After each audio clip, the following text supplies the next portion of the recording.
ಗುಣಸ್ಥಾನಗಳು ಭಾಗ 1. ಶ್ರೀ ಋಷಭನಾಥರಿಂದ ವರ್ಧಮಾನರವರೆಗೆ 24 ತೀರ್ಥಂಕರರಿಗೆ ಜಯವಾಗಲಿ. ನನ್ನ ಸಮಸ್ತ ಗುರುಗಳಿಗೆ ಜಯವಾಗಲಿ. ಗುಣಸ್ಥಾನ ಭಾಗ 1 ಕೇಳ್ತಾ ಇದ್ದೀರಿ ನೀವೀಗ. ಏನ್ ಮಾಡ್ತಿದ್ದಿ? ಗುಣಸ್ಥಾನದ ಸ್ವಾಧ್ಯಾಯ ಮಾಡ್ತಿದ್ದೀನಿ.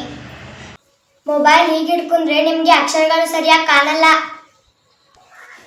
ಮತ್ತೇನ್ ಮಾಡ್ಬೇಕು? ಮೊಬೈಲ್ ಹಿಂಗೆ ಹಿಡಿಬೇಕು. ಅಕ್ಷರ ಸಣ್ಣ ಕಂಡರೆ ದೊಡ್ಡ ಮಾಡಿ ನೋಡಬಹುದು.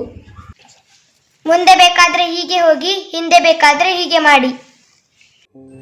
ಶ್ರೀ ಋಷಭನಾಥರಿಂದ ವರ್ಧಮಾನರವರೆಗೆ 24 ತೀರ್ಥಂಕರರಿಗೆ ಜಯವಾಗಲಿ. ಶಾಸ್ತ್ರ ರಚಿಸಿದ ಸಮಸ್ತ ಆರ್ಷ ಪರಂಪರೆಯ ಆಚಾರ್ಯರುಗಳಿಗೆ ಜಯವಾಗಲಿ. ನನ್ನ ಸಮಸ್ತ ಶಿಕ್ಷಣ ಮತ್ತು ದೀಕ್ಷಾ ಗುರುಗಳಿಗೆ ಜಯವಾಗಲಿ. ಧರ್ಮಾತ್ಮರೇ, ಈಗಿನ ವಿಷಯ ಗುಣಸ್ಥಾನಗಳು. ಸುಮಾರು 2550 ವರ್ಷಗಳಿಗಿಂತಲೂ ಹಿಂದೆ ಸಮವಶರಣದಲ್ಲಿ ವಿರಾಜಮಾನರಾದ ಭಗವಾನ್ ವರ್ಧಮಾನ ತೀರ್ಥಂಕರರ ಸರ್ವಾಂಗದಿಂದ ಹೊರಟ ದಿವ್ಯ ಧ್ವನಿಯನ್ನು ಅರ್ಥ ಮಾಡಿಕೊಂಡು ಇಂದ್ರಭೂತಿ ಗೌತಮ ಗಣಧರರು ದ್ವಾದಶಾಂಗದ ಉಪದೇಶ ಮಾಡಿದರು. ನಮ್ಮ ಅಹೋಭಾಗ್ಯದಿಂದ ಜಗತ್ತಿನ ಅಕಾರಣ ಬಂಧುಗಳಾದ ಆರ್ಷ ಪರಂಪರೆಯ ಅನೇಕ ಪ್ರಸಿದ್ಧ ದಿಗಂಬರ ಗುರುಗಳು 4 ಅನುಯೋಗಗಳ ವಿಷಯದಲ್ಲಿ ಈವರೆಗೆ ಸಾವಿರಾರು ಶಾಸ್ತ್ರಗಳನ್ನು ರಚಿಸಿ ನಾವು ಮರಳಿ ತೀರಿಸಲಾಗದ ಮಹಾ ಉಪಕಾರವನ್ನು ಮಾಡಿದ್ದಾರೆ.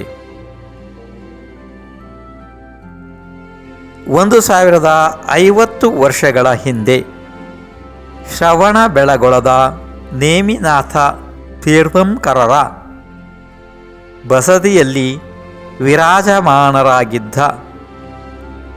ಆಚಾರ್ಯ ಶ್ರೀ ನೇಮಿಚಂದ್ರ ಸಿದ್ಧಾಂತ ಚಕ್ರವರ್ತಿಗಳಿಗೆ ಷಟ್ಖಂಡಾಗಮ ಮಹಾಶಾಸ್ತ್ರದ ಜ್ಞಾನ ಇತ್ತು. ಅತಿ ವಿಸ್ತಾರವುಳ್ಳ ಆ ಶಾಸ್ತ್ರದ ಕೆಲವೊಂದು ಮುಖ್ಯ ವಿಷಯಗಳನ್ನು ಚಾವುಂಡರಾಯನಿಗೆ ಓದಿಸಲು ಸಂಕ್ಷಿಪ್ತವಾಗಿ ರಚಿಸಿದ ಶಾಸ್ತ್ರವೇ ಗೊಮ್ಮಟಸಾರ ಜೀವಕಾಂಡ ಮತ್ತು ಗೊಮ್ಮಟಸಾರ ಕರ್ಮಕಾಂಡ. ಈ 2 ಮಹಾಶಾಸ್ತ್ರಗಳು ಮತ್ತು ಚೌವಿಸಠಾಣ ಮತ್ತು ಇನ್ನಿತರ ಮಹಾಶಾಸ್ತ್ರಗಳ ಅನುಗ್ರಹದಿಂದ ಗುಣಸ್ಥಾನಗಳ ವಿಷಯವನ್ನು ಅತಿ ಸಂಕ್ಷಿಪ್ತವಾಗಿ ಹೇಳುತ್ತಿದ್ದೇನೆ. ಸೂಚನೆ: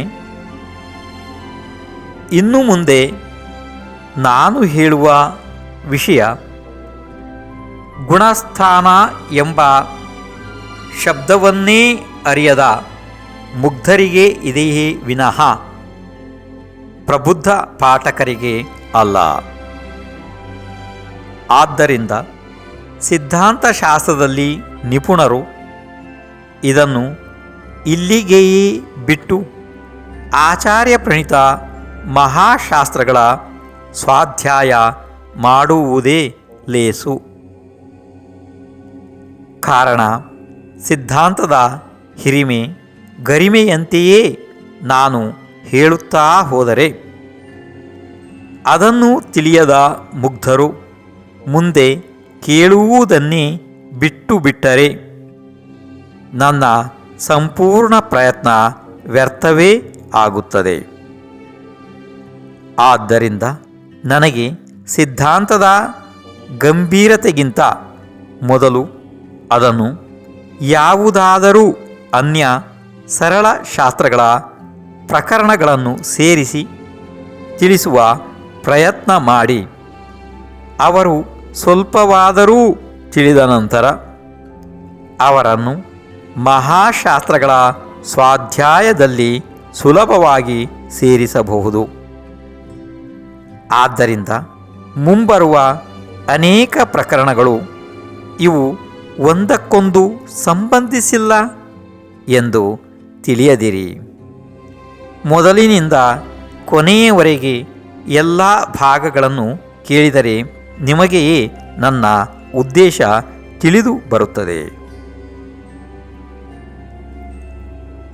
ಶಾಸ್ತ್ರ ಸಮುದ್ರವನ್ನು ದೂರದಿಂದಲೇ ನೋಡಿ ಅತೀ ಕುತೂಹಲಕ್ಕೊಳಗಾದ ಈ ಬಾಲಕನ ಭಕ್ತಿಗೆ ಮೆಚ್ಚಿ ಸಿದ್ಧಾಂತ ಬಲ್ಲ ಗುರುಗಳು ತಪ್ಪುಗಳನ್ನು ತಿದ್ದಿ ತಿಳಿಸಿ ತಮ್ಮೊಂದಿಗೆ ಕರೆದೊಯ್ದು ಶಾಸ್ತ್ರ ಸಮುದ್ರದ ಆಳವನ್ನು ತೋರಿಸಿ ಸಂತೈಸುವರೆಂದು ವಿನಯದಿಂದ ನಂಬಿರುತ್ತೇನೆ. ವಿಷಯ ಪ್ರಾರಂಭ. ಯಾವ ಯಾವ ಭಾಗದಲ್ಲಿ ಯಾವ ಯಾವ ವಿಷಯಗಳಿವೆ ಎಂಬುದನ್ನು ಹೇಳಲಾಗುತ್ತದೆ. ಅವು ಎಲ್ಲವನ್ನು ಬರೆದುಕೊಳ್ಳಿರಿ. ಕಾರಣ ಯಾವುದಾದರೂ ವಿಷಯ ಬೇಕಾದಾಗ ಆ ಭಾಗವನ್ನೇ ಕ್ಲಿಕ್ ಮಾಡಿ ಕೇಳಬಹುದು ಮತ್ತು ನೋಡಬಹುದು. ಇದೀಗ 1ನೆಯ ಭಾಗ ನಡೀತಾ ಇದೆ. ಆದ್ದರಿಂದ 1ನೆಯ ಭಾಗದ ಬಗ್ಗೆ ಏನು ಕೂಡ ಬರೆದಿಲ್ಲ. ಈಗ ಬರೆದಿರುವುದು ನೋಡಿಕೊಳ್ಳಿರಿ. ಅಂದರೆ ಮುಂಬರುವ ಭಾಗಗಳ ಬಗ್ಗೆ ಮಾತ್ರ ಬರೆದಿದೆ. 2ನೆಯ ಭಾಗದಲ್ಲಿ ಗುಣಸ್ಥಾನ ಎಂದರೇನು ಮತ್ತು 1ರಿಂದ 7 ಗುಣಸ್ಥಾನಗಳ ಬಗ್ಗೆ ಪರಿಭಾಷೆ ಶಬ್ದಗಳು. 3ನೆಯ ಭಾಗದಲ್ಲಿ ಗುಣಸ್ಥಾನ 8ರಿಂದ 14ರವರೆಗಿನ ಪರಿಭಾಷೆ ಮತ್ತು ಹೆಸರುಗಳು.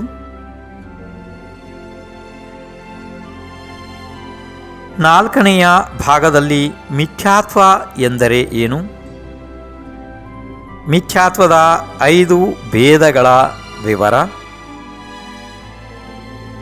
2ನೆಯ ಗುಣಸ್ಥಾನದಲ್ಲಿ ಜೀವದ ಅವಸ್ಥೆ. 3ನೆಯ ಗುಣಸ್ಥಾನದಲ್ಲಿ ಜೀವದ ಅವಸ್ಥೆ.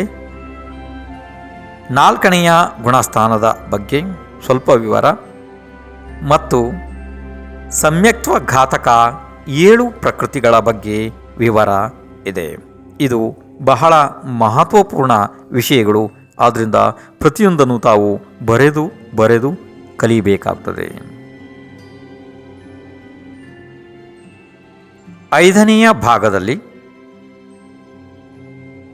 3 ಪ್ರಕಾರದ ಸಮ್ಯಕ್ತ್ವ ಅಂದರೆ ಉಪಶಮ, ಕ್ಷಾಯಪಶಮಿಕ, ಕ್ಷಾಯಿಕ ಇರಲಿ, ಅದು ಅಲ್ಲಿ ವಿಸ್ತಾರವಾಗಿ ಹೇಳಲಾಗುವುದು. ಇನ್ನೊಂದು ಸಲ ಕೇಳ್ರಿ. 5ನೆಯ ಭಾಗದಲ್ಲಿ 3 ಪ್ರಕಾರದ ಸಮ್ಯಕ್ತ್ವ ಮತ್ತು ಅವುಗಳ ವಿವರ, ಅವುಗಳ ಸರಳ ಪರಿಭಾಷೆ. 4ನೆಯ ಗುಣಸ್ಥಾನದ ವಿಶೇಷತೆ, ಸಮ್ಯಕ್ ದೃಷ್ಟಿಯ ಶ್ರದ್ಧೆ, ಪ್ರಥಮೋಪಶಮ ಮತ್ತು ದ್ವಿತೀಯೋಪಶಮದ ಬಗ್ಗೆ, ವಿಸಂಯೋಜನೆ ಬಗ್ಗೆ, ಕ್ಷಾಯೋಪಶಮಿಕ ಸಮ್ಯಕ್ತದಲ್ಲಿ ತಗಲುವ ಛಲ, ಮಲ, ಅಗಾಢ ದೋಷಗಳ ವಿವರ. 5ನೇ ಗುಣಸ್ಥಾನ ದೇಶವಿರತದ ಅರ್ಥ ಮತ್ತು ಅಲ್ಲಿರುವ ವ್ರತಗಳು. ಇದರ ಬಗ್ಗೆ ಎಲ್ಲ 5ನೇ ಭಾಗದಲ್ಲಿ ಹೇಳಲಾಗಿದೆ. ಇನ್ನು ಮುಂದೆ ಬರೆದಿದ್ದು ನೋಡ್ಕೊಳ್ರಿ. 6ನೆಯ ಭಾಗದಲ್ಲಿ ಪ್ರತ್ಯಾಖ್ಯಾನ ಮತ್ತು ಅಪ್ರತ್ಯಾಖ್ಯಾನದ ಅರ್ಥಗಳು. ದೇಶವಿರತದ ಒಟ್ಟು 8 ಹೆಸರುಗಳು. 6ನೆಯ ಗುಣಸ್ಥಾನ ಪ್ರಮತ್ತ ವಿರತದ ವಿವರ, ಸಂಜ್ವಲನದ ಅರ್ಥ. 7ನೆಯ ಗುಣಸ್ಥಾನ ಅಪ್ರಮತ್ತ ವಿರತದ ವಿವರ, ಸ್ವಸ್ಥಾನ ಅಪ್ರಮತ್ತ ಮತ್ತು ಸಾತಿಶಯ ಅಪ್ರಮತ್ತದ ವಿವರ, ಉಪಶಮ ಮತ್ತು ಕ್ಷಪಕ ಶ್ರೇಣಿಯ ವಿವರಗಳು. ಇದು 6ನೇ ಭಾಗದಲ್ಲಿ ಇದೆ. ಇದರ ವಿಸ್ತಾರ ವಿವರವನ್ನು ತಾವು ಅಲ್ಲಿಂದ ಕೇಳಬಹುದು. ಇನ್ನು ಮುಂದೆ 7ನೆಯ ಭಾಗದಲ್ಲಿ ಶ್ರೇಣಿ ಆರೋಹಣಕ್ಕೆ ಯೋಗ್ಯ ಸಂವಹನಗಳು, ಭವ್ಯ ಅಭವ್ಯರ ಒಳ ಭೇದಗಳು, ಶ್ರೇಣಿಗಳ ವಿಶೇಷ ವಿವರ ಇವೆಲ್ಲ ಇದ್ದಾವೆ. 8ನೆಯ ಅಪೂರ್ವಕರಣ ಗುಣಸ್ಥಾನದ ವಿವರ. ಇವು ಎಲ್ಲವನ್ನ ತಾವು 7ನೆಯ ಭಾಗದಲ್ಲಿ ಕೇಳಬಹುದು, ನೋಡಬಹುದು. 8ನೆಯ ಭಾಗದಲ್ಲಿ ಗುಣಶ್ರೇಣಿ ನಿರ್ಜರೆ, ಕಾರ್ಮಾಣು ಶರೀರದ ಬಗ್ಗೆ, 9ನೆಯ ಅನಿವೃತ್ತೀಕರಣ ಮತ್ತು 10ನೆಯ ಸೂಕ್ಷ್ಮ ಸಾಂಪ್ರಾಯ, 11ನೇ ಉಪಶಾಂತ ಕಷಾಯ ಗುಣಸ್ಥಾನದ ವಿವರ, ಛದ್ಮಸ್ತರ ವಿವರ, 12ನೇ ಕ್ಷೀಣ ಕಷಾಯ ಗುಣಸ್ಥಾನದ ವಿವರಗಳು. ಇವು 8ನೇ ಭಾಗದಲ್ಲಿ ತಾವು ವಿಸ್ತಾರವಾಗಿ ಕೇಳಬಹುದು. 9ನೆಯ ಭಾಗದಲ್ಲಿ ಸಯೋಗ ಕೇವಲಿ ಮತ್ತು ಅಯೋಗ ಕೇವಲಿ ಗುಣಸ್ಥಾನಗಳ ವಿಶೇಷ ವಿವರ, 7 ಪ್ರಕಾರದ ಅರಹಂತರು, 18 ದೋಷಗಳು, ಕೇವಲಿ ಸಮುದ್ಘಾತದ ವಿಸ್ತಾರ ವಿಷಯಗಳು ಇವೆಲ್ಲ ತಾವು 9ನೇ ಭಾಗದಲ್ಲಿ ಕೇಳಬಹುದು. 10ನೆಯ ಭಾಗದಲ್ಲಿ 14ನೇ ಗುಣಸ್ಥಾನದ ಅಯೋಗ ಕೇವಲಿಗಳ ವಿವರ, ಸಿದ್ಧ ಭಗವಾನರು ಹೇಗೆ ಇರುತ್ತಾರೆ ಅದರ ವಿವರ, ದರ್ಶನ ಮೋಹನೀಯ ಮತ್ತು ಚಾರಿತ್ರ್ಯ ಮೋಹನೀಯ ಕರ್ಮದ ಕಾರಣದಿಂದ ಜೀವದ ಭಾವಗಳು, ಗುಣಸ್ಥಾನಗಳಲ್ಲಿ ಏರುವ ಮತ್ತು ಇಳಿಯುವ ಕ್ರಮಗಳು. ನೀವು ವಿಸ್ತಾರವಾಗಿ 10ನೆಯ ಭಾಗದಲ್ಲಿ ಇದನ್ನು ಕೇಳಬಹುದು. 11ನೆಯ ಭಾಗದಲ್ಲಿ ಯಾವ ಕಾರಣದಿಂದ ಜೀವನಿಗೆ ಗುಣಸ್ಥಾನ ಪ್ರಾಪ್ತಿ ಆಗುತ್ತದೆ, ಜೀವದ 24 ಪ್ರಕಾರದ ಸ್ಥಾನಗಳು, ಗತಿ, ಇಂದ್ರಿಯ, ಕಾಯ ಇವುಗಳ ಬಗ್ಗೆ 11ನೇ ಭಾಗದಲ್ಲಿ ವಿಸ್ತಾರವಾಗಿ ಕೇಳಬಹುದು, ನೋಡಬಹುದು, ತಿಳಿಯಬಹುದು.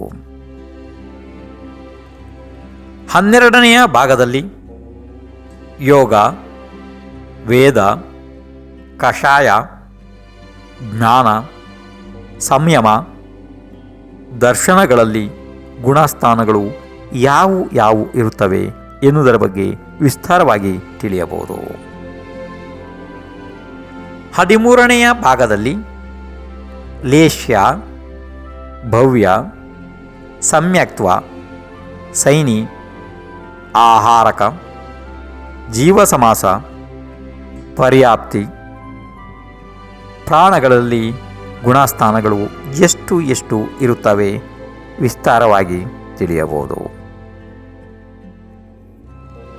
14ನೆಯ ಭಾಗದಲ್ಲಿ ಸಂಜ್ಞಾ, ಉಪಯೋಗ, ಧ್ಯಾನ, 57 ಪ್ರಕಾರದ ಕರ್ಮಾಶ್ರವ, ಲಕ್ಷಜಾತಿ, ಕುಲಕೋಟಿಗಳಲ್ಲಿ ಗುಣಸ್ಥಾನಗಳನ್ನು ನೋಡಿಕೊಳ್ಳಬಹುದು. 15ನೇ ಭಾಗದಲ್ಲಿ ಯಾವ ಗುಣಸ್ಥಾನದಲ್ಲಿ ಎಷ್ಟು ಜೀವಗಳು ಇರುತ್ತವೆ, 9 ಕೋಟಿಗೆ 3 ಕಡಿಮೆ ಮುನಿರಾಜರ ಬಗ್ಗೆ, ಅಂದರೆ ಅವರು ಯಾವ್ಯಾವ ಗುಣಸ್ಥಾನದಲ್ಲಿ ಎಷ್ಟೆಷ್ಟು ಇರ್ತಾರೆ ಅನ್ನೋದ್ರ ಬಗ್ಗೆ, ಪ್ರಥಮೋಪಶಮ ಮತ್ತು ದ್ವಿತೀಯೋಪಶಮ ಸಮ್ಯಕ್ತ್ವಗಳಲ್ಲಿ ಇರುವ ವ್ಯತ್ಯಾಸಗಳು ಇವುಗಳನ್ನು ವಿಸ್ತಾರವಾಗಿ 15ನೇ ಭಾಗದಲ್ಲಿ ತಾವುಗಳು ಕೇಳಬಹುದು. 16ನೆಯ ಭಾಗದಲ್ಲಿ ಪ್ರಥಮೋಪಶಮ ಮತ್ತು ದ್ವಿತೀಯೋಪಶಮದ ವಿಸ್ತಾರವಾದ ವಿವರವನ್ನು ತಿಳಿಯಬಹುದು, ನೋಡಬಹುದು. 17ನೇ ಭಾಗದಲ್ಲಿ ಒಂದು ಜೀವದ ಅಪೇಕ್ಷೆಯಿಂದ ಗುಣಸ್ಥಾನಗಳು, ಇದನ್ನು ವಿಸ್ತಾರವಾಗಿ ತಿಳಿಯಬಹುದು. 18ನೆಯ ಭಾಗದಲ್ಲಿ ಗುಣಸ್ಥಾನಗಳ ಅಂತರ ಕಾಲ, ಒಂದು ಜೀವದ ಅಪೇಕ್ಷೆಯಿಂದ, ಅಂದರೆ ಒಂದು ಜೀವದ ಅಪೇಕ್ಷೆಯಿಂದ ಗುಣಸ್ಥಾನಗಳಲ್ಲಿ ಅಂತರಕಾಲ, ಕಷಾಯಗಳ ತೀವ್ರ ಮಂದ ಆದಿ 4 ಅವಸ್ಥೆಗಳನ್ನು ವಿಸ್ತಾರವಾಗಿ ತಿಳಿಯಬಹುದು. 19ನೇ ಭಾಗದಲ್ಲಿ ಕರ್ಮಗಳ ಭೇದ, ಪ್ರಭಾವ, ಸ್ಥಿತಿ, ನಾಶದಿಂದ ಲಾಭ ಆದಿ ಅನೇಕ ವಿಷಯಗಳನ್ನು ತಿಳಿಯಬಹುದು. 20ನೆಯ ಭಾಗದಲ್ಲಿ ಜ್ಞಾನಾವರಣ ಕರ್ಮದ್ದು 5, ದರ್ಶನಾವರಣ ಕರ್ಮದ್ದು 9, ವೇದನೀಯ ಕರ್ಮದ್ದು 2, ಮೋಹನೀಯ ಕರ್ಮದ್ದು 28, ಆಯು ಕರ್ಮದ್ದು 4, ನಾಮಕರ್ಮದ್ದು 93 ಪ್ರಕೃತಿಗಳ ಹೆಸರುಗಳು ಇದ್ದಾವೆ, ಅಲ್ಲಿ ನೋಡಿ ತಿಳಿಯಬಹುದು. 21ನೆಯ ಭಾಗದಲ್ಲಿ ಗೋತ್ರ ಕರ್ಮದ 2 ಪ್ರಕೃತಿಗಳು, ಅಂತರಾಯ ಕರ್ಮದ 5 ಪ್ರಕೃತಿಗಳು, ಬಂಧ ವಿಚ್ಛಿತ್ತಿ, ಸತ್ವ ವಿಚ್ಛಿತ್ತಿ, ಬಂಧಯೋಗ್ಯ ಪ್ರಕೃತಿ, ಉದಯಯೋಗ್ಯ ಪ್ರಕೃತಿ, ಸತ್ವಯೋಗ್ಯ ಪ್ರಕೃತಿ, ಬಂಧ, ಅಬಂಧ, ಬಂಧ ವಿಚ್ಛಿತ್ತಿ ಪ್ರಕೃತಿಗಳು. ಇದರ ಬಗ್ಗೆ ವಿಶೇಷವಾಗಿ 21ನೇ ಭಾಗದಲ್ಲಿ ತಾವು ತಿಳಿಯಬಹುದು. 22ನೇ ಭಾಗದಲ್ಲಿ ಯಾವ ಗುಣಸ್ಥಾನದಲ್ಲಿ ಎಷ್ಟು ಕರ್ಮ ಪ್ರಕೃತಿ ಬಂಧ ವಿಚ್ಛಿತ್ತಿ ಆಗುವವೋ ಅವುಗಳ ಹೆಸರುಗಳನ್ನು ವಿಸ್ತಾರವಾಗಿ ತಿಳಿಯಬಹುದು. 23ನೇ ಭಾಗದಲ್ಲಿ ಕರ್ಮದ ಅಭಾವಗಳ ಪ್ರಕಾರ ಮತ್ತು ಯಾವ ಗುಣಸ್ಥಾನದಲ್ಲಿ ಎಷ್ಟು ಕರ್ಮಗಳು ಸತ್ವದಿಂದ ವಿಚ್ಛಿತ್ತಿಯಾದವು ಇದರ ಬಗ್ಗೆ ವಿವರಗಳು. 24ನೇ ಭಾಗದಲ್ಲಿ ಮರಣದ ನಂತರ ಯಾವ ಜೀವಗಳು ಯಾವ ಗತಿ ಮತ್ತು ಯಾವ ಸ್ಥಳಗಳಲ್ಲಿ ಉತ್ಪನ್ನವಾಗುವವು ಎಂಬುದರ ಬಗ್ಗೆ ಬಹಳ ವಿಸ್ತಾರವಾದ ವಿಷಯವನ್ನು 24ನೇ ಭಾಗದಲ್ಲಿ ತಾವು ತಿಳಿಯಬಹುದು. ಇದಾದಮೇಲೆ ಒಂದು ಸೂಚನಾ ರೂಪದಲ್ಲಿ ನಿಮಗೊಂದು ವಿಷಯ ಹೇಳ್ತೀನಿ, ಸ್ವಲ್ಪ ಗಮನ ಇಟ್ಟು ಕೇಳ್ರಿ. ಈಗ ಈ ಗುಣಸ್ಥಾನಗಳ ವಿಷಯ ಗುಣಸ್ಥಾನಗಳದ್ದೇ ಇದ್ದದ್ದರಿಂದ ಇಲ್ಲಿ ಗುಣಸ್ಥಾನಗಳಲ್ಲಿ ಯಾವ ಗುಣಸ್ಥಾನದಲ್ಲಿ ಎಷ್ಟು ಕರ್ಮ ಬಂಧ ಆಗುತ್ತದೆ, ಎಷ್ಟು ಕರ್ಮ ಬಂಧ ಆಗುವುದಿಲ್ಲ, ಎಷ್ಟು ವಿಚ್ಛಿತ್ತಿ ಆಗ್ತವೆ, ಎಷ್ಟು ಸತ್ವ ವಿಚ್ಛಿತ್ತಿ ಆಗ್ತವೆ, ಇವೆಲ್ಲ ಬಹಳ ದೊಡ್ಡ ವಿಷಯಗಳು. ಆದರೆ ಇರಲಿ, ಇಲ್ಲಿ ನನಗೆ ಇದು ಗುಣಸ್ಥಾನದ ವಿಭಾಗ ಆಗಿರೋದ್ರಿಂದ ಪ್ರತಿಯೊಂದು ಕರ್ಮ ಮತ್ತು ಅದರ ಕೆಲಸವನ್ನು ಬರೆಯಲು ಸಾಧ್ಯ ಆಗಿಲ್ಲ. ಅದಕ್ಕೋಸ್ಕರ ಬೇರೆಯೇ ಒಂದು ಫೋಲ್ಡರನ್ನು ಮಾಡಲಾಗುವುದು. ಈಗ ಗುಣಸ್ಥಾನ ಹೇಗೆ ಇದೆ ಅದೇ ರೀತಿ ಒಂದು ಫೋಲ್ಡರ್ ಬೇರೆ ಮಾಡಲಾಗುವುದು ನೆಟ್ನಲ್ಲಿ. ನೀವು ಅಲ್ಲಿ 148 ಕರ್ಮ ಪ್ರಕೃತಿಗಳು ಎಂಬುದೊಂದು ಫೋಲ್ಡರ್ ನಿಮಗೆ ಸಿಗುತ್ತದೆ. ಇದರ ಪಕ್ಕದಲ್ಲಿ, ಗುಣಸ್ಥಾನದ ಪಕ್ಕದಲ್ಲಿ ನೀವು ಅದನ್ನು ಕ್ಲಿಕ್ ಮಾಡಿಕೊಂಡು ಅದರಲ್ಲಿ ಕರ್ಮದ, ಅಂದರೆ ಪ್ರತಿಯೊಂದು ಕರ್ಮದ ಹೆಸರು ಮತ್ತು ಆ ಕರ್ಮ ಯಾವ ಕೆಲಸವನ್ನು ಮಾಡುತ್ತದೆ ಇದರ ಬಗ್ಗೆ ವಿಸ್ತಾರವಾದ ವಿಷಯವನ್ನು ನೀವು ಆ ಫೋಲ್ಡರ್ನಲ್ಲಿ ತಿಳಿಯಬಹುದು. ಅದು ಕೂಡ ಅತಿ ಶೀಘ್ರವಾಗಿ ಬಿಡುಗಡೆ ಆಗಲಿದೆ. ಆದ್ದರಿಂದ ಅದನ್ನು ಸ್ವಲ್ಪ ನೆನಪಿಟ್ಕೊಳ್ರಿ, ಗಮನದಲ್ಲಿಟ್ಕೊಳ್ರಿ. ಮತ್ತು ಎಲ್ಲ ವಿಸ್ತಾರಗಳು ಇದೇ ಪ್ರದೇಶದಲ್ಲಿ ಬಂದಿಲ್ಲ ಎಂದು ಗೊಂದಲಕ್ಕೆ ಒಳಗಾಗಬೇಡ್ರಿ. ಅರ್ಥ ಆಯ್ತಲ್ಲ? ಹಾಂ, ಸದ್ಯದಲ್ಲಿ ನಿಮಗೆ ಅಂದರೆ ಅತಿ ಶೀಘ್ರದಲ್ಲಿ ಆ ಫೋಲ್ಡರ್ ಕೂಡ ಸಿಗುತ್ತದೆ. ಅರ್ಥ ಆಯಿತು? ಹಾಂ. ವಿದ್ಯಾಭೂಷಣ್ ಮಹಾರಾಜರ ಆ್ಯಪ್ ಅನ್ನು ಡೌನ್ಲೋಡ್ ಮಾಡಿಕೊಳ್ಳಲು ಪ್ಲೇಸ್ಟೋರ್ ಅನ್ನು ಓಪನ್ ಮಾಡಿ ಹಾಗೂ ಟೈಪ್ ಮಾಡಿ ವಿದ್ಯಾಭೂಷಣ್ ಮಹಾರಾಜರ ಫೋಟೋ ಕಾಣಿಸುತ್ತೆ, ಅದರ ಮೇಲೆ ಕ್ಲಿಕ್ ಮಾಡಿಕೊಳ್ಳಿ ಹಾಗೂ ಆ್ಯಪ್ ಅನ್ನು ಇನ್ಸ್ಟಾಲ್ ಮಾಡಿಕೊಳ್ಳಿ ಹಾಗೂ ನಿಮಗೆ ಬೇಕಾದ ಶಾಸ್ತ್ರದ ಸ್ವಾಧ್ಯಾಯವನ್ನು ಆಡಿಯೋ ಮೂಲಕ ಕೇಳಿ ತಿಳಿದುಕೊಳ್ಳಿ. ಯೂಟ್ಯೂಬ್ ಚಾನಲ್ ಅನ್ನು ಸಬ್ಸ್ಕ್ರೈಬ್ ಮಾಡಿ, ಲೈಕ್ ಮತ್ತು ಶೇರ್ ಮಾಡಿ.